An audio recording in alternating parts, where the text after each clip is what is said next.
Bayan dawowar riƙon Annabi Muhammad sallallahu alaihi wasallam hannun baffansa Abu Dalib wato mahaifin Sayyidina Aliyu Allah ya ƙara masa yadda. Sai ya zamana Allah ya saukar da albarka a cikin gidan ta hanyar da duk ƙanƙanta abinci muddin Annabi Muhammad sallallahu alaihi wasallam ya sa hannu abincin zai wadaci kowa na gidan.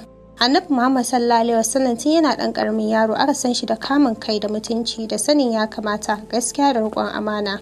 Abu Dalib yana yaban halayen manzon Allah sallallahu alaihi wasallam a koda yaushe yana faɗin bai taɓa ganin Annabi Muhammad sallallahu alaihi wasallam yana irin faɗace-faɗacen nan da yara kan yi. Bai kuma taɓa jin ƙarya ta fito daga bakinsa ko ya furta wata mummunan kalma. Ko da abinci aka zubo musu da shi da yara, bai taɓa gani yana wawaso ba. Asali ma, shi Annabi Muhammad sallallahu alaihi wasallam a nutse yake cin abincinsa kuma duk abin da ya samu komin ƙanƙantar abincin ya ishe shi.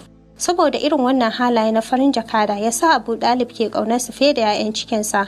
Annabi Muhammad sallallahu alaihi wasallam yana ɗan shekara 8 ya fara gwagwarmayar rayuwa don tallafa babbansa da ya kasance ba mai wadata ba ne. Inda yake kiwon dabbobi ana ba shi lada kamar yadda wasu masana tarihi suka shaida a cikin littattafansu daban-daban. Annabi Muhammad sallallahu alaihi wasallam yana ɗan shekara 12 sai Abu Dalib ya shirya tafiya Sham kasuwanci.